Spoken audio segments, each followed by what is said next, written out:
The arrival. The stars held their secrets well, but today one of humanity's greatest secrets was about to be revealed.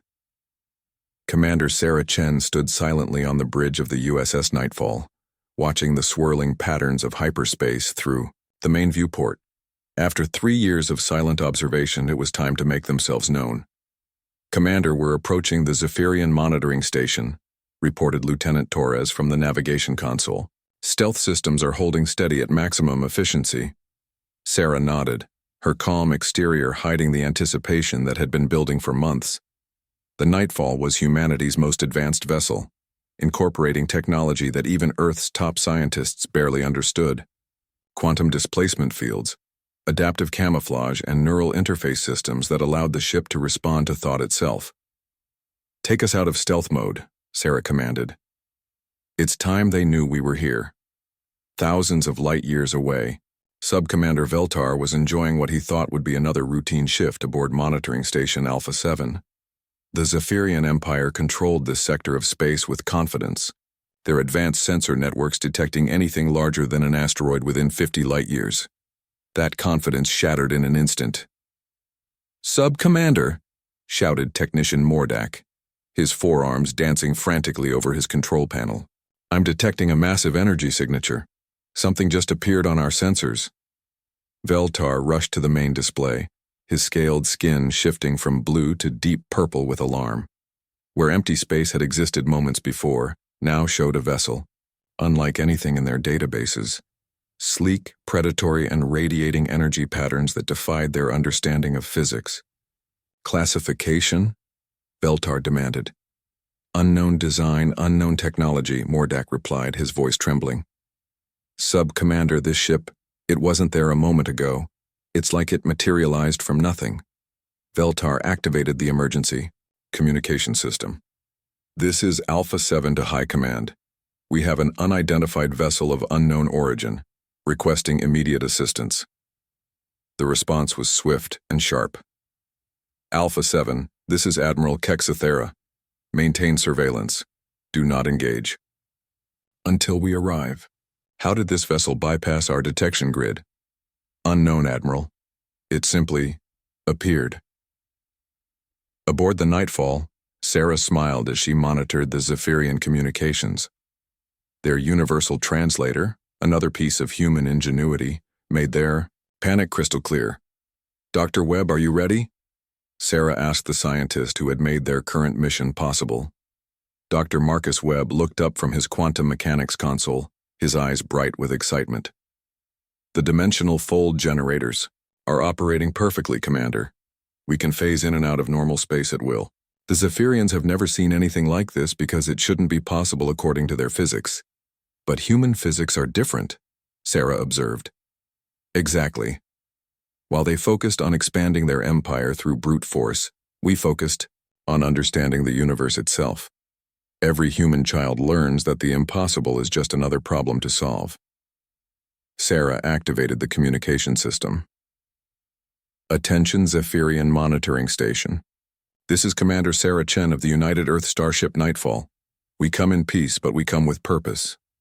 The silence that followed was deafening. Finally, a trembling voice responded. "Unknown vessel, you are in violation of Zephyrian space.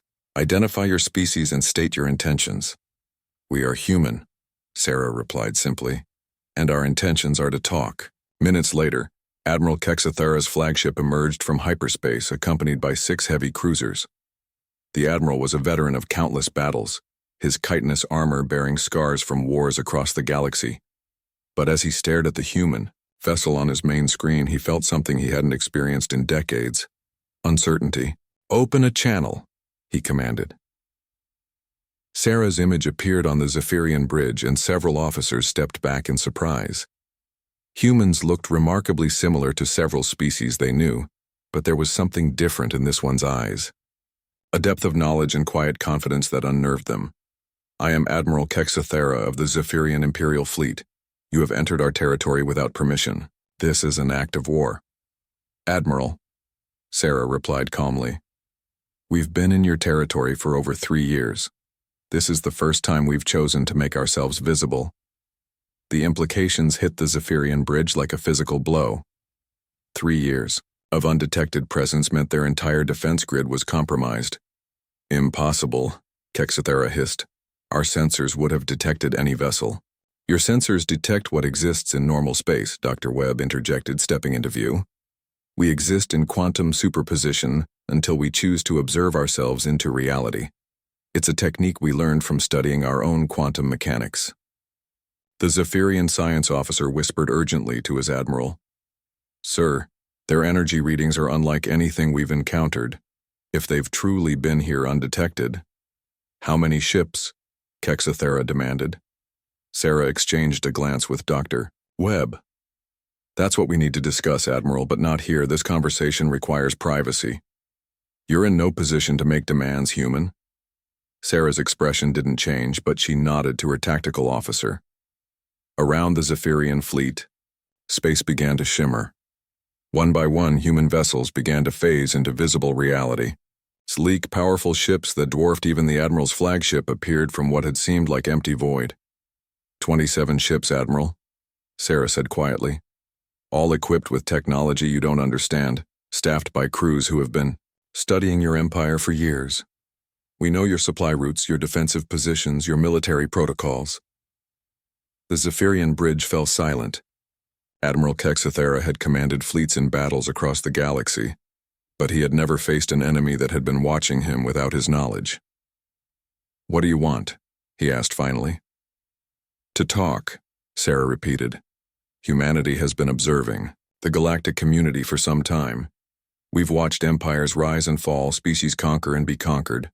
The Zephyrian Empire has grown powerful through force, but growth through fear has limits. We have brought order to chaos, Kexathera protested. The galaxy is more stable under our rule. Stability built on subjugation isn't true stability, Dr. Webb interjected. It's a temporary state maintained through constant pressure. Humans have learned that cooperation achieves more than domination. Sarah stepped forward on the screen. Admiral, we're not here to threaten your empire. We're here to offer something better. A partnership. Partnership? Kexathera's voice carried disbelief. You appear from nowhere, demonstrate technology that makes our fleets obsolete, and call it partnership. We demonstrate our capabilities so you understand we're negotiating from strength, not weakness, Sarah explained. Humans could have remained hidden, could have undermined your empire from the shadows. Instead, we reveal ourselves and extend our hand in friendship. The Admiral studied the human commander's face. In his long military career, he had learned to read his enemies. This human showed no deception, no hidden aggression, only calm determination and genuine hope. Your species fascinates me, he admitted. How did you develop such technology while remaining undetected by our scouts?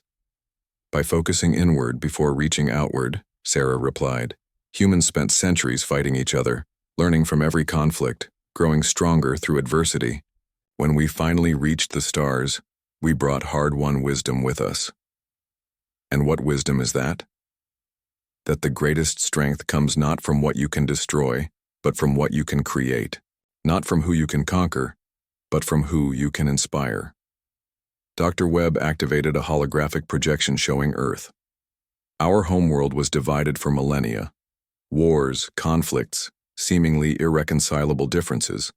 But we learned that diversity makes us stronger, not weaker. Every challenge we faced taught us something new. The projection shifted to show human colonies across space. When we reached the stars, we didn't seek to dominate. We sought to understand. Every world we visited taught us something. Every species we encountered showed us new possibilities. Admiral Kexathera watched the presentation with growing interest. And this led to your technological advances? Human ingenuity thrives on impossible problems, Sarah explained. Tell a human something can't be done and they'll find 3 different ways to do it. Our quantum displacement technology came from a physicist who refused to accept that faster-than-light travel was limited to hyperspace. Our adaptive camouflage systems were developed by an artist who wanted to paint with light itself, Dr. Webb added. Human creativity knows no boundaries, because we refuse to accept that boundaries exist, The communications officer on the Zephyrian bridge suddenly stood up. "Admiral, we're receiving reports from across the Empire. Human vessels are appearing near major installations throughout our territory." Sarah nodded. "As I said, Admiral, we've been here for 3 years. My colleagues decided it was time for a galaxy-wide introduction." Kexathera felt the weight of command settling heavily on his shoulders. In minutes, everything he thought he knew about galactic power had changed. The humans hadn't fired a shot, but they had demonstrated capabilities that made his entire fleet obsolete. "What are your terms?" he asked finally. "No terms, Admiral. An invitation. Humanity is ready to take its place in the galactic community, but we want that place to be beside other species, not above them." The Admiral studied the human commander's face one more time. "And if we refuse?" Sarah's expression remained calm, but her voice carried absolute certainty. "Then we disappear again, Admiral. And next time you see us, you won't see us at all." The Reckoning, the emergency session of the Zephyrian High Command, convened within hours of the human revelation. Empress Zaralyn, ruler of the greatest empire the galaxy had ever known, sat at the head of the crystalline table as reports flooded in from across her territories. 73 human vessels have revealed themselves simultaneously, Admiral Kexathera reported, his usually steady voice showing strain. "Each one demonstrating technological capabilities we cannot match or counter." "How is this possible?" demanded General Voxtar, the Empire's chief military strategist. "Our intelligence networks span the galaxy. How did an entire species develop such capabilities without our knowledge?" "Because they didn't want us to know," the Empress replied quietly, her ancient eyes reflecting wisdom earned through centuries of rule. "The question now is what they want from us." On the bridge of the USS Phantom, Captain Jake Morrison watched the Zephyrian fleet movements through his quantum sensors. 20 years of military service had taught him to read tactical situations, and this one was unprecedented. Dozens of human vessels had simultaneously revealed themselves across Zephyrian space, each one causing the same shock and confusion they had witnessed at Alpha 7. "Captain, we're receiving a transmission from the Nightfall," reported Lieutenant Anna Rodriguez from the communication station. "Commander Chen is requesting a fleet-wide conference." "Put it through, Lieutenant." Sarah's image appeared on screens throughout the human fleet. "Fellow commanders, the galaxy is watching us today. Every species, every empire, every civilization that thought they understood the balance of power is reconsidering their assumptions." Captain Morrison nodded. The plan they had spent years developing was finally in motion. "Commander, our local Zephyrian commanders are requesting dialogue. They seem more interested in talking than fighting." "Good," Sarah replied. "That's exactly what we hoped for. Remember, everyone, we're not here to conquer. We're here to change how this galaxy thinks about cooperation." Back on the Zephyrian homeworld, Empress Zaralyn reviewed intelligence reports with growing fascination. The humans hadn't simply developed advanced technology. They had revolutionized their entire approach to exploration and diplomacy. "Your Majesty," her chief advisor whispered, "the humans are requesting formal diplomatic contact. They want to address the High Command directly." The Empress considered this. In her long reign, she had seen countless species bow before Zephyrian might. None had ever appeared from nowhere and calmly requested conversation. "Grant their request," she decided, "but maintain full military readiness.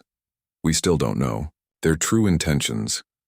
Hours later, the most unprecedented diplomatic meeting in galactic history began. Sarah Chen stood in the holographic projection chamber of the Nightfall, her image transmitted simultaneously to the Zephyrian High Command and broadcast across the galaxy. Empress Zaralyn honored members of the High Command, people of the Zephyrian Empire, Sarah began, her voice carrying calm authority. "I am Commander Sarah Chen, speaking on behalf of humanity and the United Earth Federation." The Empress leaned forward in her throne. "Commander Chen, your species has demonstrated remarkable capabilities. But capability without explanation breeds suspicion. Why reveal yourselves now?"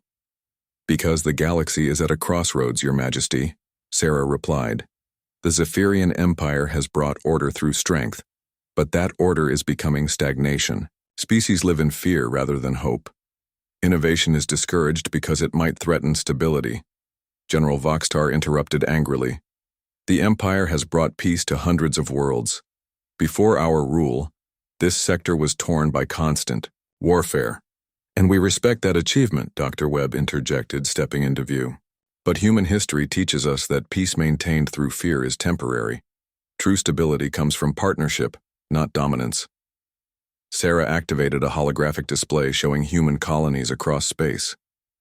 Humanity spent centuries making the same mistakes your empire makes now. We conquered. We dominated. We imposed our will on others. And we nearly destroyed ourselves in the process.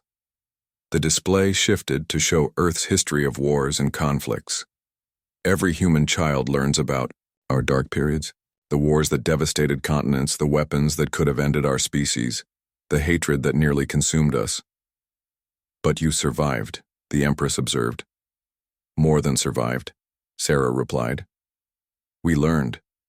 Each conflict taught us the price of division. Each war showed us the value of cooperation. By the time we reached the stars, we had earned wisdom through suffering. Captain Morrison's voice joined from the Phantom. Your Majesty, we've observed your empire for 3 years. We've seen the fear in conquered species, the resentment in subjugated worlds. You rule through strength, but strength alone cannot build lasting peace. What do you propose? Admiral Kexathera asked. That we simply abandon our authority? Allow chaos to return? We propose evolution, Sarah answered. Not abandonment of authority, but transformation of it. Leadership through inspiration rather than intimidation. Dr. Webb stepped forward. Human technology advances through cooperation. Our quantum displacement systems were developed by teams from 17 different nations. Our adaptive camouflage came from combining art, science, and philosophy. When diverse minds work together, impossible things become possible. The Empress stood, her imposing figure commanding attention even through holographic projection. You speak of cooperation, but you arrived with overwhelming force. How do we know this isn't simply a more sophisticated form of conquest? Sarah met her gaze directly. Because, Your Majesty, if we wanted to conquer your empire, you would never have seen us coming. The silence that followed was profound. Every being in the high command chamber understood the implications of that statement. Then what do you want? The Empress asked quietly. Partnership, Sarah replied. Humanity is ready to join the galactic community, but we want to join as equals, not conquerors. We propose a new model of interstellar cooperation. Lieutenant Rodriguez activated another display. Your Majesty, we've prepared a detailed proposal.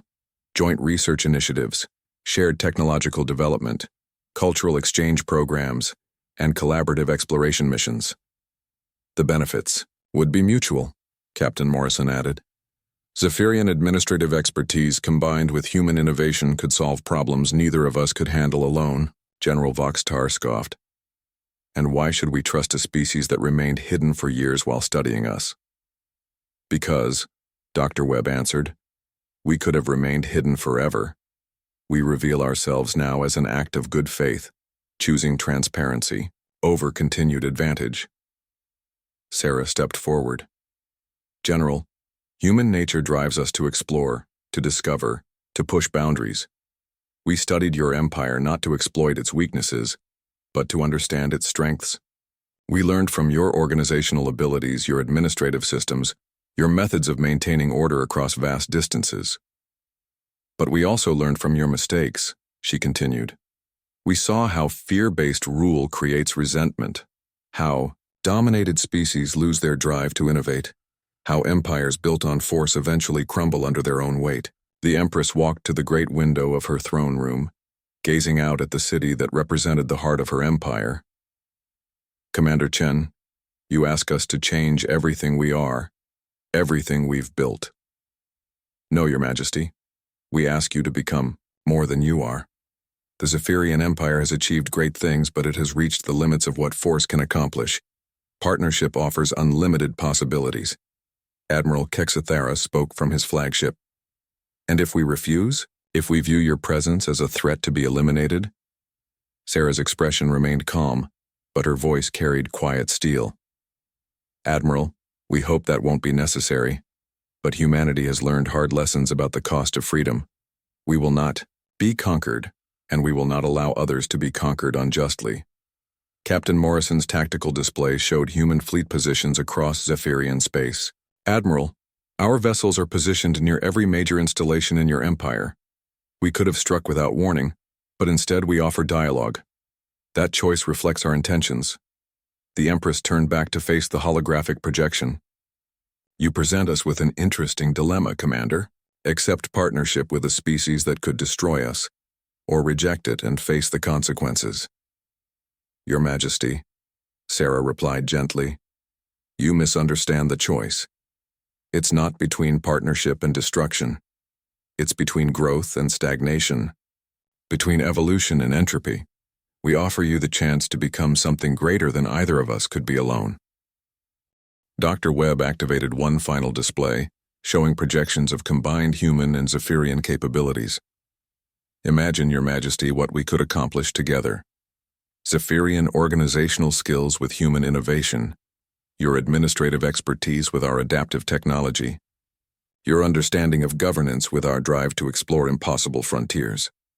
The High Command chamber buzzed with quiet conversation as advisors and generals discussed the implications. Finally, the Empress raised her hand for silence. Commander, Chen, your proposal intrigues us, but such fundamental changes cannot be decided hastily. We require time to consider your offer. Of course, Your Majesty, Sarah replied, but while you deliberate, our ships will remain visible. No more hidden observation, no more secret advantages. We offer you transparency as evidence of our sincerity. Admiral Kexathara spoke up. And if other empires see this as weakness? If they view the appearance of your fleet as an opportunity to attack? Captain Morrison smiled grimly. Admiral, let them try. Humanity's greatest strength has always been our ability to adapt under pressure. Any empire that mistakes cooperation for weakness will learn otherwise quickly. The Empress nodded slowly. Very well, Commander. We will consider your proposal, but understand that trust once broken cannot be easily repaired. We understand, Your Majesty, Sarah replied, but humanity has learned that trust must be earned through actions, not words. We're prepared to prove our intentions through deeds. As the communication ended, the galaxy watched and waited. For the first time in centuries, the balance of power had shifted not through conquest, but through revelation. Humanity had stepped onto the galactic stage not as conquerors, but as partners offering a new way forward. The age of empires built on fear was ending. The age of cooperation built on mutual respect was about to begin. And across the stars, other species began to whisper about the humans who had appeared from nowhere, offering impossible technologies and even more impossible dreams of a galaxy united not by force, but by choice.